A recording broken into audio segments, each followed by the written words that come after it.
Morning students. Good morning students. BA प्रथम वर्ष राजनीति विज्ञान के विद्यार्थियों का इस वीडियो लेक्चर में स्वागत है। इससे पहले वाले वीडियो लेक्चर्स में हम राजनीति विज्ञान के आधुनिक और परंपरागत परिभाषा, प्रकृति और क्षेत्र इसके बारे में अध्ययन किया था। आज हम आधुनिक राजनीति विज्ञान की एक मुख्य विशेषता, जिसको व्यवहारवाद का नाम दिया जाता है, के बारे में आज हम बात करेंगे। आप सभी विद्यार्थियों का राजनीति विज्ञान के बारे में जब हम अध्ययन करते हैं तो हमें राजनीति क्या है, इसके अंतर्गत किस बात का अध्ययन किया जाता है, राजनीति विज्ञान में किस संदर्भ में अध्ययन किया जाता है, किस प्रक्रिया से अध्ययन किया जाता है, कौन कौन सी विषय वस्तु इसके अंतर्गत शामिल है और किस प्रविधियों से हम इसमें अध्ययन करते हैं, टेक्निक्स जो है उस बात के ऊपर। तो परिभाषा, प्रकृति, क्षेत्र, ये जो एक ऐसा विषय है जिसके ऊपर राजनीति विज्ञान में निरंतर वैज्ञानिकों के बीच मतभेद रहे हैं और सभी विचारकों ने अपने अपने मतानुसार इसकी समीक्षा और व्याख्या की है। जब द्वितीय विश्व युद्ध हुआ तो द्वितीय विश्व युद्ध एक ऐसी बीच की एक विभाजक रेखा मानी गई कि जिसे राजनीति विज्ञान के विषय, क्षेत्र, पद्धति सभी में व्यापक और आमूलचूल परिवर्तन हुए। द्वितीय विश्व युद्ध से पहले परंपरावादी राजनीतिक विचारक जितने भी हैं, उनका संस्थागत अध्ययन, औपचारिक अध्ययन, मूल्य सापेक्ष अध्ययन है ना, इन सब के ऊपर पर्याप्त बल था। द्वितीय विश्व युद्ध के बाद राजनीति के क्षेत्र में जो व्यापक परिवर्तन आया और राजनीति यूरोपीय परिदृश्य से अलग हटकर अमेरिकी राजवैज्ञानिकों के जब पाले में चली गई तो राजनीति के क्षेत्र में व्यापक परिवर्तन आया। अमेरिका राजवैज्ञानिकों, शिकागो स्कूल ऑफ अमेरिका, अमेरिकी राजवैज्ञानिकों का राजनीति विज्ञान के क्षेत्र में उदय हुआ। इससे पहले अमेरिकी राजवैज्ञानिकों का राजनीति विज्ञान के क्षेत्र में कोई ज़्यादा हस्तक्षेप नहीं था। तो द्वितीय विश्व युद्ध के बाद परंपरागत राजनीति विज्ञान के विरोध में एक व्यापक क्रांति हुई जिसने सभी समाज विज्ञानों को प्रभावित किया। और ये जो क्रांति है इसको ही व्यवहारवाद का नाम दिया जाता है।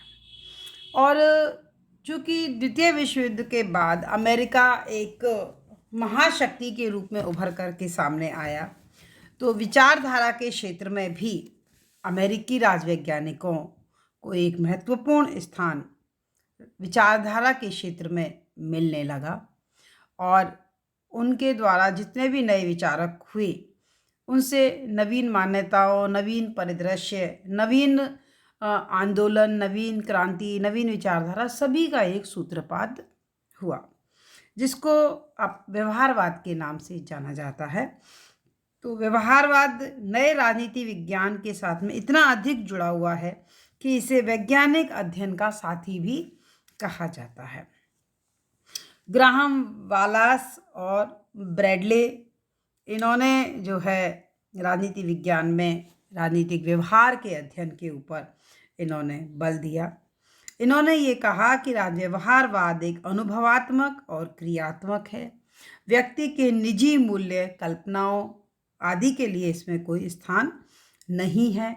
व्यवहारवाद राज्य की कानूनी और दार्शनिक जो सीमाएं हैं, मतलब नैतिक मान्यताएं, लीगल मान्यताएं, उनके बांधने के लिए तैयार नहीं है।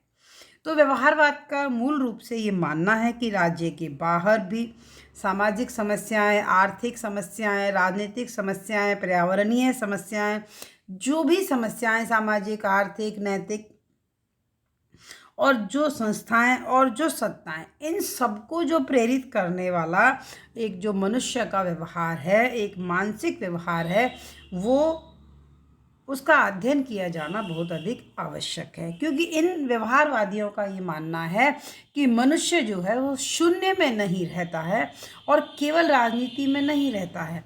एक व्यक्ति के राजनीतिक व्यवहार को उसके समाज के, राजनीति के, अर्थशास्त्र के, नैतिकता के, पर्यावरण के, मतलब कहने का मतलब है कि सभी पक्ष, जीवन के सभी पक्ष उसको प्रभावित करते हैं। तो ये कहते हैं कि राजनीतिक परिस्थितियों में स्थित मनुष्य के सभी व्यवहारों का जो है वो अध्ययन किया जाता है। और इसी को ही इन्होंने नए संदर्भ में व्यवहारवाद का नाम दिया है। व्यवहारवाद का जो मुख्य प्रवक्ता है या प्रणेता है वो डेविड ईस्टन को माना जाता है। तो राजनीतिक परिप्रेक्ष्य में व्यक्ति के व्यवहार की समग्रता का जो अध्ययन है वही व्यवहारवाद के बारे में है। कहने का मतलब है कि व्यवहारवाद वास्तविक व्यक्ति पर अपना समस्त ध्यान केंद्रित करता है और व्यक्ति को अध्ययन की इकाई मानता है कि मानव का एक ऐसा व्यवहार जिसके द्वारा प्रत्येक व्यक्ति का, जिसको आप पर्यवेक्षण कर सकते हैं, मापन कर सकते हैं, आप सत्यापन कर सकते हैं, और मनुष्य के व्यवहार के अध्ययन के द्वारा आप राजनीतिक प्रक्रियाएं के बारे में और वैज्ञानिक व्याख्याओं के बारे में नवीन सिद्धांत, नवीन दृष्टिकोण, नवीन उपागम का जो है वो निर्माण भी कर सकते हैं। तो डेविड ट्रूमैन ये मानते हैं कि व्यवहार से अभिप्राय है कि अनुसंधान व्यवस्थित हो और उसका आग्रह अनुभाविक प्रणालियों के प्रयोग पर होना चाहिए। तो व्यवहारवाद एक ऐसा दृष्टिकोण है जिसका लक्ष्य विश्लेषण की नई इकाइयों, नई पद्धतियों, नई तकनीकों, नए तथ्यों और व्यवस्थित सिद्धांत के विकास को प्राप्त करना है। व्यवहारवाद विषय के अनुभाविक तत्व को और भी अधिक वैज्ञानिक बनाने का प्रयास करता है। अनुभाविक तथ्यों को ये वैज्ञानिकता प्रयास करता है। ये ऐसा मानते हैं कि नवीन पद्धतियों, नवीन उपागमों का विकास किया जा सकता है जिसके जरिए राजनीति विज्ञान को विज्ञान बनाने की दिशा में बढ़ाया जा सकता है ना। तो व्यवहारवाद जो है वो राजनीति विज्ञान को समाज विज्ञानों की श्रेणी से हटा करके एक अधिक विश्वसनीय अनुभाविक सिद्धांत के रूप में बनाना चाहता है। तो ये एक ऐसा दृष्टिकोण है जो ये मानता है कि प्राकृतिक विज्ञानों और समाज विज्ञानों के बीच में एक गुणात्मक निरंतरता है। तो अब हम चर्चा करेंगे कि व्यवहारवाद के उदय और विकास के कारण क्या हैं, causes of rise and evolution of behaviourism. हालांकि राजनीतिक चिंतन के इतिहास में व्यवहारवादी मान्यताएं जितने प्लेटो, अरस्तु, मैकियावेली, जॉन लॉक, मॉन्टेस्क्यू, ये पुराने दर्शन हैं, पुराने विचारक हैं, परंपरावादी। लेकिन जो व्यवहारवादी सिद्धांत है वो वर्तमान शताब्दी की उपज है। द्वितीय महायुद्ध के बाद राजशासन और राजनीति में व्यवहारवादी अध्ययन के ऊपर बल दिया गया और इसका श्रेय जो है अपन पहले भी चर्चा कर चुके हैं, अमेरिकी राजनीतिक वैज्ञानिकों को है। इसकी जो मूल कारण है तो सबसे पहला तो यही है कि परंपरागत अध्ययन पद्धतियों के प्रति असंतोष रहा है। इनको परंपरागत जो अध्ययन पद्धतियां हैं उनसे इनका ये मानना है कि इससे हम वास्तविकता का चित्र जो है वो हम सामने नहीं ला सकते हैं।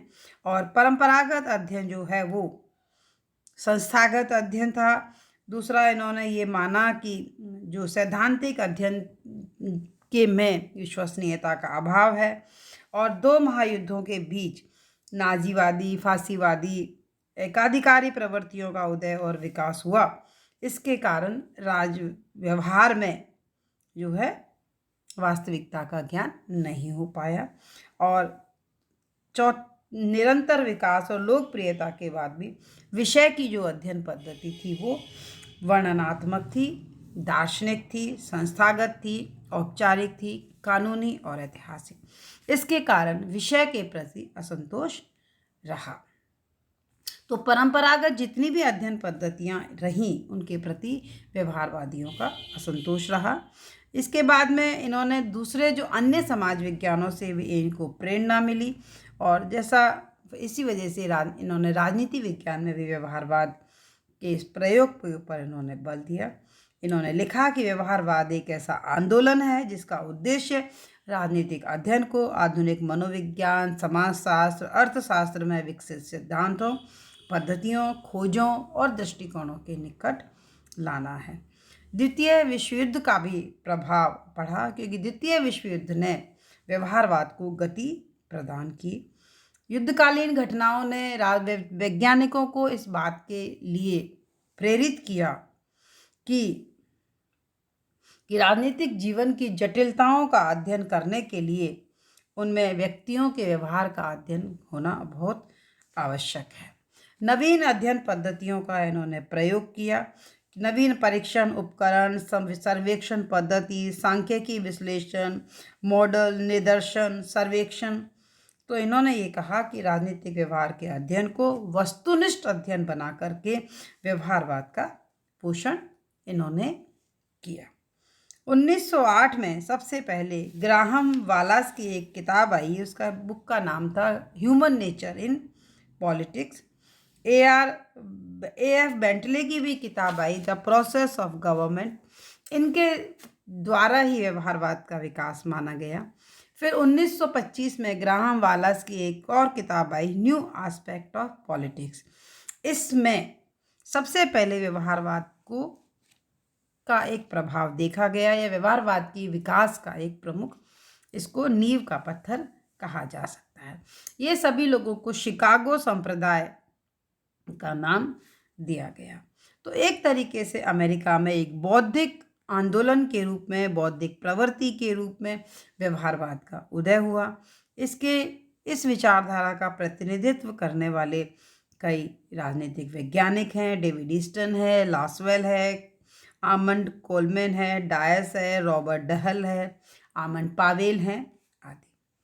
अब प्रश्न ये उठता है कि इन सब के विचारों में ऐसी कौन सी बात है जो व्यवहारवाद में कॉमन रूप से पाई जाती है। तो अब हम चर्चा करेंगे व्यवहारवाद की मुख्य विशेषताएं। व्यवहारवाद के बारे में ये कहा गया कि व्यवहारवाद जो है वो बहुत अधिक प्रचलित है, और इसके अर्थ और मनोदशा के बारे में सभी का दृष्टिकोण समान नहीं है।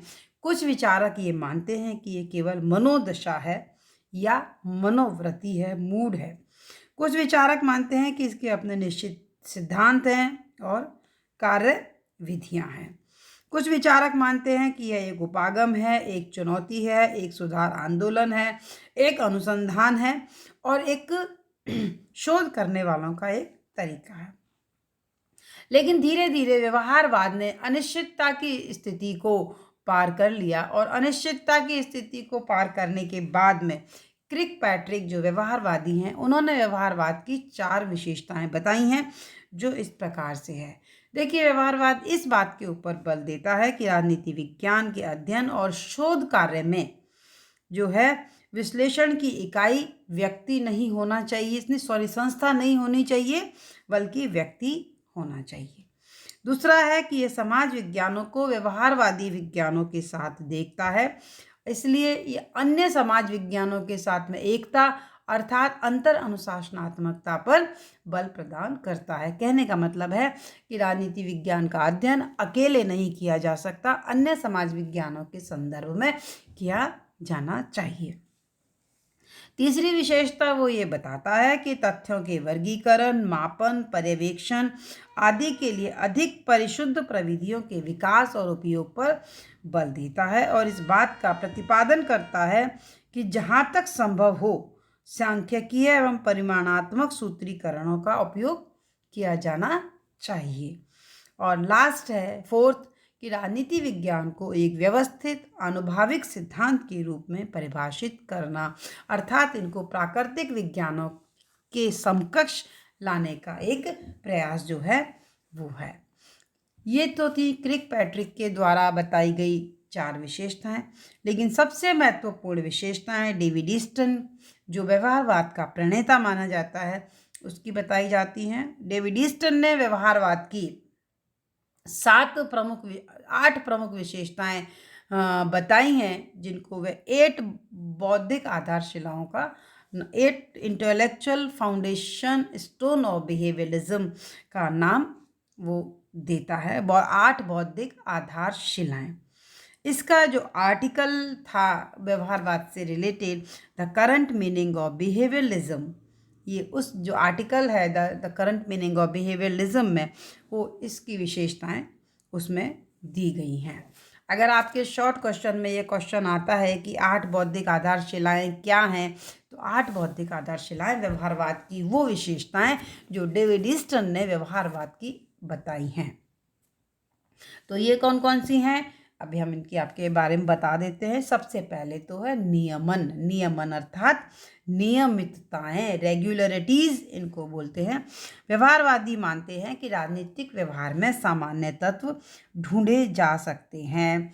मतलब ये कहने का मतलब है कि विशेष परिस्थितियों में प्रत्येक मनुष्य सामान्य व्यवहार करता है, और अगर आप सामान्य व्यवहार का अध्ययन करना चाहें तो आप मनुष्य के व्यवहार का अध्ययन कर सकते हैं, और उससे आप भविष्य की संभावनाओं को व्यक्त कर सकते हैं। वो ये मानते हैं कि मनुष्य की प्रसन्नता का कारण, मनुष्य के दुखी होने का कारण, मनुष्य के भावुक होने का कारण, मनुष्य के किस परिस्थिति में वो किस तरह का व्यवहार करता है, ये इसका अध्ययन किया जा सकता है, और जिससे फिर आगामी जो अगर कुछ ऐसी अप्रिय घटनाएं अगर घटित होती हैं तो उनसे बचा जा सकता है, ऐसा ये लोग मानते हैं। दूसरा है सत्यापन यानी वेरिफिकेशन। मानवीय व्यवहार के बारे में अगर आप जो नियमितताओं का अध्ययन करते हैं तो उन जो एकत्रित सामग्री है उसको दोबारा जांचने को हम सत्यापन कहते हैं। तो ये कहते हैं कि जो नियमितताओं का जो आपने सामग्री इकट्ठी की है उसका आप सत्यापन कर सकते हैं। तीसरा है कि इनको सत्यापन करने के लिए आपको आधुनिक तकनीक का इस्तेमाल करना चाहिए। यूज़ ऑफ टेक्निक्स के ऊपर इन्होंने बल दिया है। आधार सामग्री प्राप्त करने, उनकी व्याख्या करने के लिए हम जो है शुद्ध और परिशुद्ध तकनीकों का इस्तेमाल करें, क्योंकि मानवीय व्यवहार का पर्यवेक्षण करने और विश्लेषण करने के लिए शुद्ध तकनीकों का इस्तेमाल किया जाना चाहिए। फिर है परिमाणनीकरण, क्वांटिफिकेशन। उपलब्धियों का जो विवरण आपने प्राप्त किया है, जो आपने सत्यापन किया है, जो आपने यूज़ ऑफ टेक्निक्स का किया है, इसका जो है ये कार्य अपने लिए नहीं बल्कि उसका परिमाणनीकरण किया जाना चाहिए और प्रयोजनों के प्रकाश में किया जाना चाहिए। फिर है मूल्य निरपेक्षता।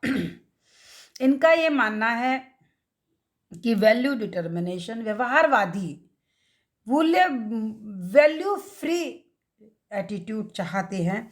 ये कहते हैं कि व्यवहारवादी मूल्यों की दृष्टि से तटस्थ रहना चाहते हैं, और ये लोग कहते हैं कि मनुष्य की निजी मान्यताओं का प्रभाव उसके अध्ययन के ऊपर नहीं पड़ना चाहिए। मूल्यों व आदर्शों को अलग से रखा जाना चाहिए, और वैज्ञानिक के द्वारा किए गए अध्ययन में उसकी निजी मान्यताएं शामिल नहीं होनी चाहिए, वो अलग अलग होना चाहिए। तो मूल्य निरपेक्षता के ऊपर इनका विशेष बल है।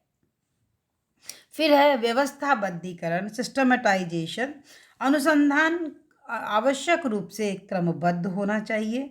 सिद्धांत व अनुसंधान को संबंध व क्रमबद्ध ज्ञान के 2 भाग समझे जाने चाहिए, और सिद्धांत से अशिक्षित अनुसंधान निरर्थक हो सकता है, और आंकड़ों से असमर्थित सिद्धांत निरर्थक रहेगा। अर्थात सिद्धांत और तथ्य दोनों में कार्य और कारण का संबंध होना चाहिए, एक दूसरे से अपृथकनीय होना चाहिए। फिर है विशुद्ध विज्ञान। आप नियमितताओं के अध्ययन के माध्यम से सत्य वेरिफिकेशन करते हुए, तकनीकों का प्रयोग करते हुए, आप मूल्य निरपेक्ष दृष्टिकोण अपनाते हुए जब आप उसको सिस्टमाइटाइजेशन करते हैं तो ऐसी स्थिति में जो अध्ययन आपका निकल के आता है वो प्योर विज्ञान होना चाहिए, विशुद्ध विज्ञान होना चाहिए। विशुद्ध विज्ञान का मतलब है कि तार्किक रूप में राजनीतिक व्यवहार का बोध और व्याख्या मैंने कहने का मतलब है कि समाज की समस्याओं को सुलझाने में आप उनको इस्तेमाल करना चाहिए। कार्य और कारण में संबंध स्थापित होना चाहिए। जो रिजल्ट आपके सामने आ रहे हैं वो आपके अध्ययन का परिणाम होने चाहिए, ऐसे ही नहीं, कल्पना के आधार पर नहीं। कल्पना के आधार पर आप उनको सत्य नहीं प्रमाणित कर सकते, लेकिन इसमें वो चीज़ होनी चाहिए। और अंतिम जो विशेषता है वो है समग्रता। समग्रता, इसको अनन्यता भी कह सकते हैं, इसको इंटीग्रेशन भी कहते हैं। ये कहते हैं कि समस्त मानव व्यवहार एक पूर्ण इकाई है, उसका अध्ययन विभाजन उसका जो अध्ययन जो है वो विभाजित होकर के नहीं किया जाना चाहिए। मानव व्यवहार में एक मूलभूत एकता पाई जाती है, इसलिए सभी समाज विज्ञान अत्यंत समीप है। और इसलिए राजनीतिक व्यवहार का जो अध्ययन है जीवन के अन्य पक्षों के संदर्भ में ही किया जाना चाहिए। आज मैं वोट डालने, जैसे अगर मैं वोट डालने जाती हूँ तो वोट डालने जाने के लिए मेरी आर्थिक स्थिति, मेरा आर्थिक पक्ष मुझे प्रभावित करता है। अगर मैं अर्थव्यवस्था के क्षेत्र में जाती हूँ तो मेरा जो समाज के जो दूसरे पक्ष हैं, जैसे मेरा नैतिक दृष्टिकोण है, मेरा राजनीतिक एस्पेक्ट है, ये सभी मनुष्य को प्रभावित करते हैं। अगर वो राजनीतिक रूप से सशक्त है तो अन्य पक्ष भी उसको प्रभावित करते हैं। तो कहने का मतलब है कि व्यवहारवाद की सभी विशेषताएं इस प्रकार से आती हैं, और ये एक प्रमुख विशेषता जो हैं डेविड ईस्टर ने बताई हैं, ये लगभग सभी लोग इस चीज़ को स्वीकार करते हैं। अब हम बात करेंगे कि व्यवहारवाद की आलोचनाएं कौन कौन सी हैं। नहीं, ठीक है। व्यवहारवाद की आलोचना, देखिए व्यवहारवाद की अनेक कमियां हैं, इनकी अत्यधिक आलोचना की जाती है। सबसे अधिक बात तो ये है कि इसमें अत्यधिक शब्दांबर का प्रयोग है। कहने का मतलब है कि इसमें जो शब्दावली है बहुत कठिन है, शुष्क वाक्य रचना है, बड़े बड़े जो तटस्थता और निष्पक्षता प्राप्त करने के लिए इन्होंने एक बड़ी उलझाने वाला शब्द जाल है। कहने का मतलब है कि आम जन के, आम विद्यार्थी की समझ में आसानी से नहीं आता है। दूसरा, ये कहते हैं कि राजनीतिक व्यवहार की धारणा गलत है। ये कहते हैं कि आप संस्थागत अध्ययन के हिसाब से मनुष्य का अध्ययन किया जाना चाहिए, लेकिन अभी तक 50-60 साल हो गए इस बात को, अभी तक मानव व्यवहार का अध्ययन करने में असमर्थ रहे हैं। व्यवहारवादी नियमितताओं पर अधिक बल देते हैं, लेकिन इनके पीछे आप सामान्य नियम जो खोजने वाले हैं उनमें अभी वो वाली, मतलब कहने का मतलब है कि राजनीतिक व्यवहार की धारणा जो है वो उतनी सही नहीं है। राजनीति विज्ञान विशुद्ध विज्ञान नहीं है, क्योंकि प्राकृतिक और राजनीतिक विज्ञानों में बहुत बड़ा अंतर है। मनुष्य की हर धारणा का ना तो मापन हो सकता है और ना सत्यापन हो सकता है, क्योंकि मनुष्य का जो प्रश्न है वो काफ़ी जटिल है, और राजनीतिक वैज्ञानिकों की भविष्यवाणियों को आप अगर मगर की स्थिति से आगे नहीं बढ़ी हैं। इन्होंने पद्धतियों पर अधिक बल दिया है, टेक्निक्स के ऊपर अधिक बल दिया है, और यही इनकी बहुत बड़ी कमजोरी है। इसलिए ये एक पद्धति विज्ञान बन करके रह गया है। ये मूल्य निरपेक्षता के ऊपर बहुत बल देते हैं, लेकिन मनुष्य के द्वारा जब अध्ययन किया जाता है तो उसकी स्वयं की मान्यताओं को अलग रख पाना उसके लिए बहुत मूल्य है। और ये कहते हैं कि मूल्य विहीन अध्ययन जो है वो उचित भी नहीं है। और इन सब के ऊपर ये पद्धति बहुत अधिक खर्चीली है। करोड़ों डॉलर इसके ऊपर खर्च करने के बाद भी अभी तक उपयुक्त प्रभाव इनका नहीं है। फिर इन्होंने अन्य पद्धतियों के महत्व को भी मना किया है। इन्होंने कहा है कि केवल इस आधार पर हम अध्ययन नहीं करना है कि व्यक्ति का व्यवहार निर्दिष्ट परिस्थितियों में क्या हो सकता है, और हम ये कहते हैं कि मनुष्य का व्यवहार आज क्या है, कल क्या था, कैसा रहेगा, तो ये चीज़ें अलग हैं। सूक्ष्म अध्ययन के निष्कर्षों को वृहत अध्ययन पर लागू करने की समस्या। अगर हम क्योंकि व्यवहारवादी अध्ययन को बहुत ही छोटे स्तर से ही किया जा सकता है, माइक्रो लेवल से किया जा सकता है, और माइक्रो लेवल का जब अध्ययन है उसको एक गांव के एक छोटे से 100 लोगों के ऊपर आपने अध्ययन किया हो, 1000 लोगों के ऊपर आपने अध्ययन किया हो, किसी एरिया विशेष के ऊपर अगर आपने अध्ययन किया हो, तो उसको आप लाखों करोड़ों की जनता के ऊपर सामान्यीकरण नहीं कर सकते, उसको सामाजिक इकाई के रूप में हम लागू नहीं कर सकते। तो वो भी एक समस्या है। नीति निर्धारण के क्षेत्र में भी जब हम व्यवहारवाद के द्वारा लिए गए उसको जोड़ते हैं तो भी उसमें अनेक कमियां जो हैं वो दिखाई देती हैं। वो केवल तथ्य नहीं देते, उसमें नैतिक तत्व और राजनीति का भी आधा हाथ रहता है। केवल तथ्यों के आधार पर नीति निर्माण का नहीं किया जा सकता। तो संख्यात्मक पद्धति से भी मानवीय स्वभाव का मापन संभव नहीं है। मानव स्वभाव के गुणात्मक पहलुओं का अध्ययन करने पे ये जोर देते हैं, लेकिन मानव स्वभाव इतना जटिल है कि उसके अंतर्मन की गहराइयाँ, जटिलताएं, उसकी मान्यताएं, उनका अविश्वसनीय तरीके से अध्ययन नहीं कर सकते। तो आप एक क्वेश्चनेयर बना के या एक इंटरव्यू लेके किसी मनुष्य के अंदर की बात को जान पाना बहुत मुश्किल है, क्योंकि मनुष्य बहुत मतलब कहने का मतलब है बहुत ही अलग तरह का इंसान है जो बदल सकता है हर परिस्थितियों में। अपनी बात से अलग तरह का उसका व्याख्यान होता है। अब यह है कि व्यवहारवाद की उपयोगिता और व्यवहारवाद का राजनीति विज्ञान के ऊपर क्या प्रभाव पड़ा। देखिए, एक तो व्यवहारवाद ने अनुभवात्मक वैज्ञानिकता प्रदान की है। व्यवहारवाद एक केवल एक दृष्टिकोण या उपागम नहीं है, बल्कि समस्त विषय वस्तु को एक नए संदर्भ में विषय वस्तु इसने पेश की है। केवल एक सुधार आंदोलन नहीं है, बल्कि नए मूल्य, नई भाषा, नई पद्धति, नई दिशाएं और सबसे बढ़कर इन्होंने अनुभवात्मक वैज्ञानिकता प्रदान की है। व्यापक दृष्टिकोण के साथ इन्होंने अंतर अनुशासनात्मकता पर बल दिया है। इन्होंने कहा है कि राजनीति विज्ञान का अध्ययन दूसरे समाज विज्ञानों के संदर्भ में किया जाना चाहिए। इन्होंने इसको अंतर अनुशासनात्मक अप्रोच कहा है। तीसरा, इन्होंने राजनीति विज्ञान को यथार्थ के धरातल पर खड़ा करने का कार्य किया है। इन्होंने इस मतलब भविष्यवादी जो बातें हैं, आदर्शात्मक जो बातें हैं, नीतिपरक जो बातें हैं कि क्या होना चाहिए के स्थान पर क्या है के अध्ययन पर बल दिया।